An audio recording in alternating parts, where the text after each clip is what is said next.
बिस्मिल्लाहिर्रहमानिर्रहीम। अस्सलाम वालेकुम बच्चों, कैसे हैं आप लोग? ठीक हैं? सब बच्चे अपनी इस्लामियत की बुक्स निकालें और उसका पेज नंबर 11 खोल लीजिए। ठीक है?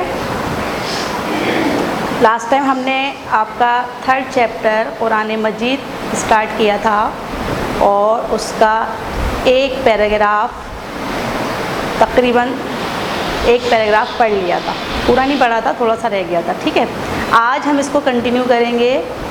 तो सब बच्चे मेरे साथ इसको पढ़ेंगे, रीड करेंगे और मैं आपको साथ के साथ एक्सप्लेन करती जाऊंगी। तो आप लोग जो है सब बच्चे बोर्ड पर देखें और मैं लिख रही हूँ, मेरे साथ साथ इसको रीड करें। ठीक है? तो हमने लास्ट टाइम इसको यहाँ तक पढ़ा था। अल्लाह ताला ने ये किताब तमाम इंसानों की हिदायत और रहनुमाई के लिए उतारी है। अब आगे फरमाते हैं, ये सब कौन बता रहा है? ये शाहिद के मामू जान बता रहे हैं उनको कुरान मजीद के बारे में। आगे कहते हैं ये आखिरी किताब है। क्या कहते हैं? ये आखिरी किताब है। जैसा कि आपको बताया था कि ये हज़रत मोहम्मद सल्लल्लाहु अलैहि वसल्लम पर नाजिल हुई और हज़रत मोहम्मद सल्लल्लाहु अलैहि वसल्लम अल्लाह ताला के आखिरी रसूल हैं। और इस तरह से ये किताब कुरान मजीद भी अल्लाह ताला की आखिरी किताब है, जिसमें अल्लाह ताला ने तमाम इंसानों के लिए हिदायत के तमाम बातें बता दी। अल्लाह ताला ने वो तमाम बातें कुरान मजीद में बता दी कि किन बातों पर हमें अमल करना है और उन बातों का भी ज़िक्र कर दिया जिनसे हमें बचना है, जिन पर हमें अमल नहीं करना। कौन सा रास्ता है जो हमें नेकी की तरफ ले जाएगा, जन्नत की तरफ ले जाएगा, और कौन सा रास्ता है जो हमें बुराई की तरफ ले जाता है और दोज़ख की तरफ ले जाता है। तो ये तमाम बातें अल्लाह ताला ने कुरान मजीद में नाजिल फरमा दी और बता दिया कि ये अल्लाह की आखिरी किताब है, इसके बाद अब कोई किताब नाजिल नहीं होगी। और साथ में ये भी फरमा दिया कि इस किताब की हिफाजत करने वाले हम हैं। अल्लाह ताला ने इसकी हिफाजत का वादा भी फरमाया। तो जब अल्लाह ताला अपना वादा करता है तो उसे ज़रूर पूरा करता है। ठीक है? तो इस तरह यह कुरान सारी तमाम दुनिया के लिए हिदायत का ज़रिया है और रहती दुनिया तक कायम रहने के लिए आई है। उसके बाद अगला सेंटेंस देखें। कुरान मजीद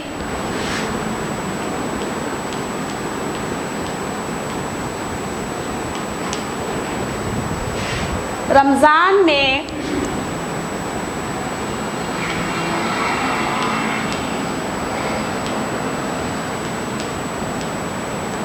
उतरना शुरू हुआ। तो इसका मतलब है कि रमज़ानुल मुबारक में नाजिल होने का जो सिलसिला था वो शुरू हुआ, जो कि मुक़द्दस महीना है। और आपको मालूम है कि इस महीने की बहुत ज़्यादा फजीलत है, बहुत ज़्यादा बरकतें हैं। अल्लाह ताला ख़ास तौर पर अपनी रहमतें नाजिल फरमाते हैं। तो अल्लाह ताला ने सबसे बड़ी रहमत हम पर ये फरमाई कि इस महीने में कुरान पाक को हम पर नाजिल करना शुरू किया। और फिर कितने साल में नाजिल हुआ? तकरीबन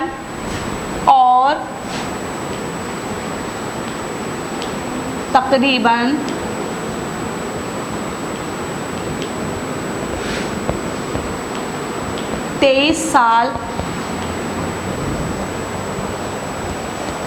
में पढ़ रहे हैं मेरे साथ साथ जी। पूरे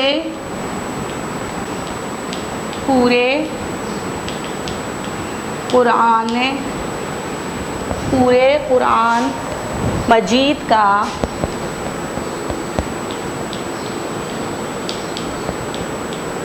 नुज़ूल मुकम्मल हुआ। तो इस तरह आपको इससे अंदाज़ा हो रहा होगा कि कुरान मजीद पूरा का पूरा एक बार जो है वो नाजिल नहीं हुआ, बल्कि आप सल्लल्लाहु अलैहि वसल्लम पर थोड़ा थोड़ा नाजिल हुआ। हज़रत जिब्राईल अलैहिस्सलाम कुरान का थोड़ा सा हिस्सा जो है वो लेकर आते थे और इस तरह से आप सल्लल्लाहु अलैहि वसल्लम तक पहुँचाते थे। तो इस तरह कुरान का जो नज़ूल है, ये नाजिल होने का जो काम है, तो ये आपका एक जो है वो एक वक्त में मुकम्मल नहीं हुआ, बल्कि ये थोड़ा थोड़ा नाजिल हुआ और तकरीबन इस पूरे काम में तकरीबन 23 साल लग गए, 23 ईयर्स। ठीक है, तो कुरान का नज़ूल जो है वो 23 साल में मुकम्मल हुआ। उसके बाद अब शाहिद जो है वो आगे सवाल पूछता है। क्या पूछ रहा है? शाहिद ने पूछा,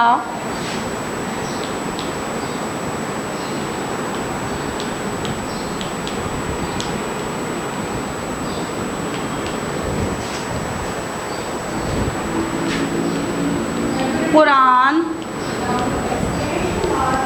मजीद के,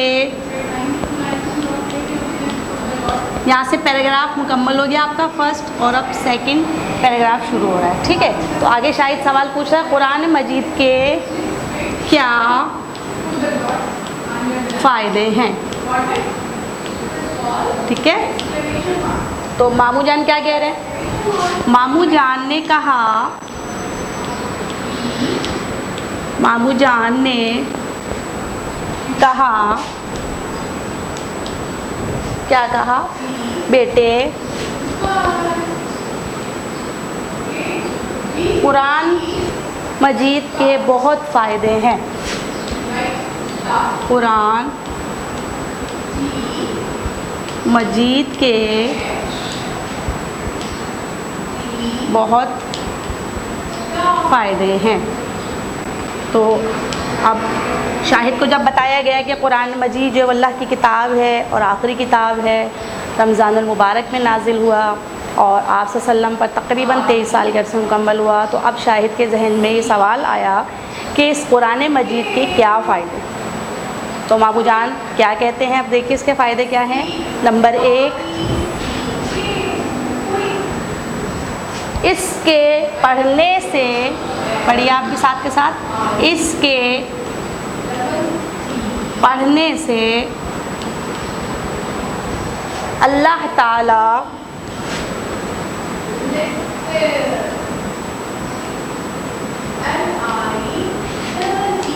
खुश होता है। ठीक है, नंबर 2, तो सबसे पहले आप पहला पढ़ लीजिए। चूँकि कुरान मजीद अल्लाह ताला की किताब है और हमारे लिए जो है वो नाजिल फरमाई गई हमारी हिदायत के लिए, तो जब हम कुरान मजीद को पढ़ते हैं और उसको समझते हैं तो यकीनन हम जो है वो नेकी का रास्ता इख्तियार करने में कामयाब हो जाते हैं और बुरे कामों से बचते हैं। तो इस तरह हम जो है वो अल्लाह ताला के पसंदीदा बंदे बन जाते हैं। तो अल्लाह ताला हमसे बहुत खुश होता है जब हम उसके कुरान पाक को उसकी तिलावत करते हैं, उसको पढ़ते हैं और उसको समझते हैं और साथ साथ उस पर अमल करते हैं, क्योंकि हमें पैदा करने का जो मकसद था वो पूरा हो जाता है। अल्लाह ताला ने हमें इसीलिए पैदा फरमाया था कि हम उसकी इबादत करें और नेकी के रास्ते पर चलें और बुराइयों से बचते रहें। तो कुरान पाक की तिलावत करने और उसको समझ कर पढ़ने से हमें जो है ये तमाम बातें पता चलती हैं। तो इस तरह अल्लाह ताला हमसे बहुत खुश होता है जब हम कुरान पाक की तिलावत करते हैं, उसको पढ़ते हैं और उसको समझ कर अमल करते हैं। दूसरा, इससे हमें हिदायत मिलती है। यकीनन अल्लाह ताला पढ़ें, इससे हमें हिदायत मिलती है।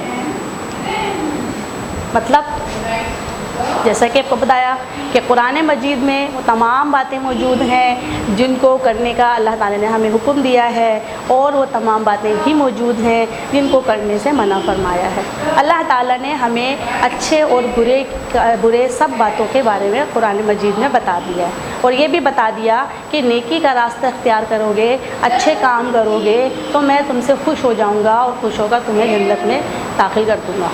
लेकिन अगर तुम दूसरे रास्ते पे चलोगे, बुराई के रास्ते पे चलोगे, तो यकीनन मैं तुमसे नाराज़ हो जाऊँगा और उसके नतीजे में तुम्हें जो है वो दोज़ख में भेज दिया जाएगा। तो इस तरह ये तमाम बातें अब अच्छे और बुरे काम क्या होते हैं, कैसे होते हैं, कौन सी बातें हमें जो है कौन से काम करने चाहिए, कौन से काम नहीं करने चाहिए, कैसे करने चाहिए, तो ये सारी बातें हमें जो है वो कुरान मजीद से पता चलती हैं। तो इस तरह वो हमारी हिदायत करता है, हमारी रहनुमाई करता है। ठीक है बच्चों, तो आज का जो है वो टॉपिक हमारा ख़त्म हो गया। आज का इतना ही था। बाकी जो हिस्सा बच गया है उसको हम इंशाल्लाह नेक्स्ट क्लास में कवर करेंगे। आप जो है अपनी कॉपीज़ निकाल लीजिए जल्दी से, ताकि आज का क्लास वर्क हो जाए।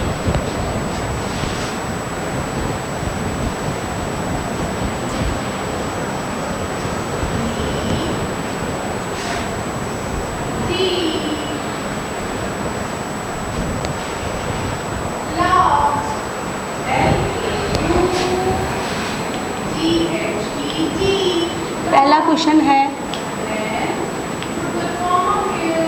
खाली जगह पुरकर। ठीक है, तो आपका पहला क्वेश्चन जो है वो खाली जगह का है, और आपकी पहली जो खाली जगह है वो क्या है?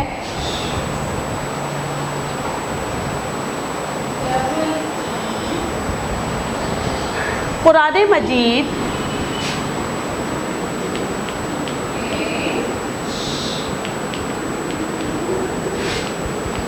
अल्लाह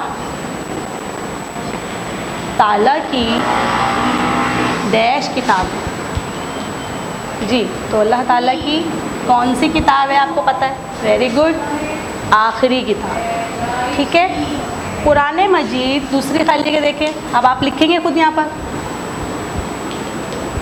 कुरान मजीद, तो पता चल गया ना अल्लाह ताला की कौन सी किताब है?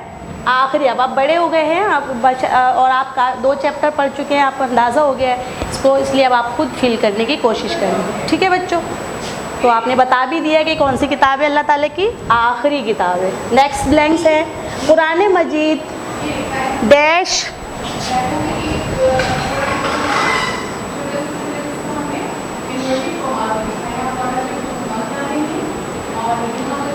में उतरा। मतलब महीना बताना आपने, कौन सा महीने में उतरा।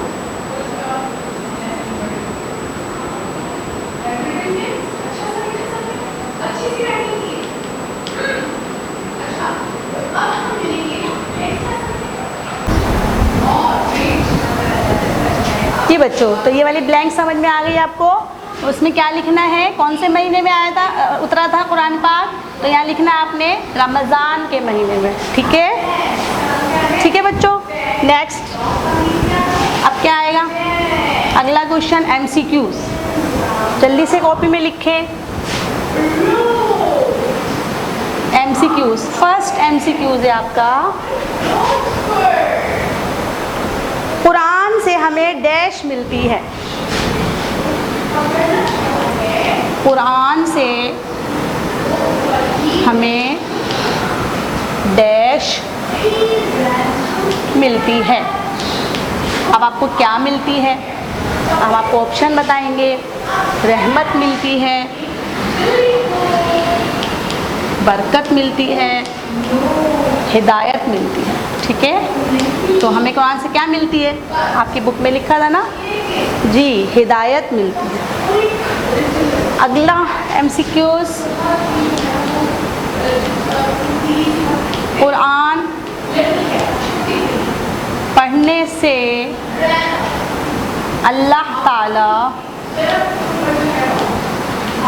डैश होता है। जी, क्या होता है? अल्लाह ताला खुश होता है, राज़ी होता है। तो आपको जो आपकी बुक में वर्ड इस्तेमाल हुआ है, क्या होता है? खुश होता है। वेरी गुड, तवज्जो से पढ़ रहे हैं आप लोग सब। ठीक है, चलें, ये आपका क्लास वर्क, इसके 2 क्वेश्चन हो गए। अब आप सोच रहे होंगे यार क्लास वर्क ख़त्म क्यों नहीं हो रहा? तो आज मैं आपको एक और किस्म का क्वेश्चन करवाऊंगी। ठीक है, ये आपने इससे पहले नहीं किए थे, आज आप फर्स्ट टाइम करेंगे। तो ये कौन से होते हैं बताती हूँ मैं आपको अभी। तीसरा क्वेश्चन है आपका, लिखिए जुमले दुरुस्त कर। अब जुमले दुरुस्त करने का मतलब, यकीनन आपको जो जुमला दिया हुआ होगा वो गलत होगा। दुरुस्त का मतलब होता है ठीक करना, उसको सही करना।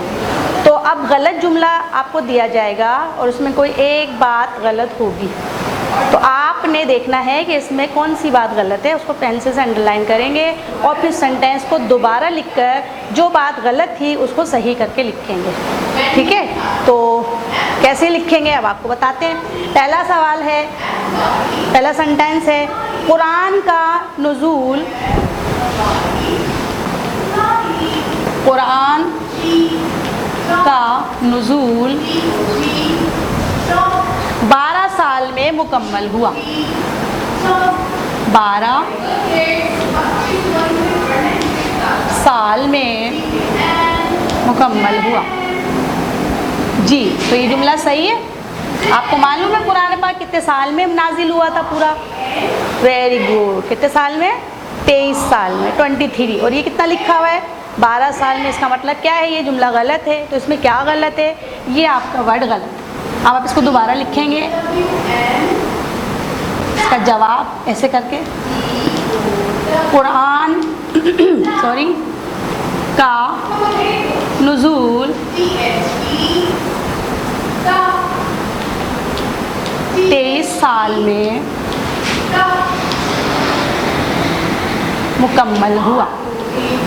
ठीक है बच्चों, अगला सेंटेंस है, कुरान मजीद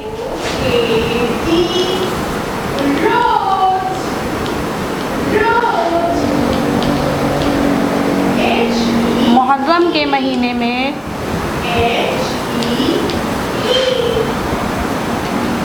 नाजिल हुआ। ठीक है, तो आपको याद है कुरान पाक कौन से महीने में नाजिल हुआ था?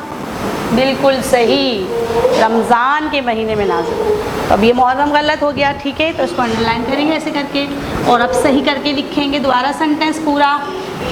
कुरान मजीद रमज़ान के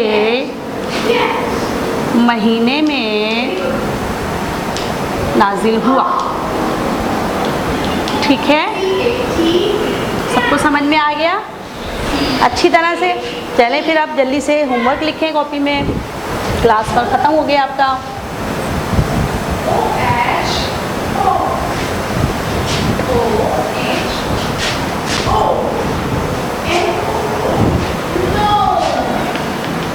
जी, अब होमवर्क में क्या करना है आप?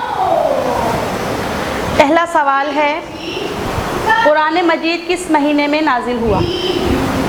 ठीक है,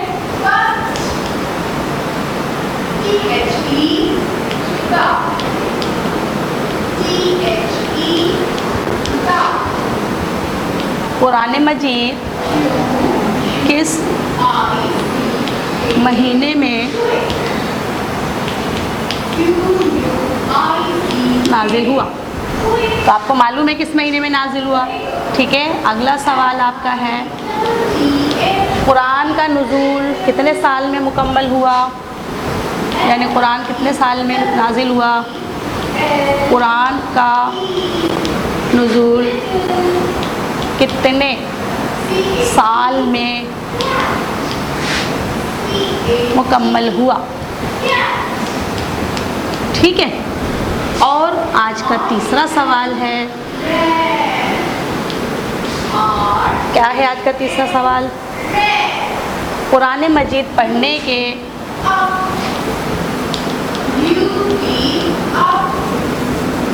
कुरान मजीद के 2 फ़ायदे लिखें। आज हमने 2 फ़ायदे पढ़े थे, इसलिए आप 2 फ़ायदे लिखें। ठीक है, समझ आ गई आपको? ये आपका होमवर्क था।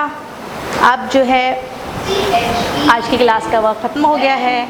इंशाल्लाह नेक्स्ट टाइम दोबारा आएंगे। तब तक के लिए अल्लाह हाफिज़।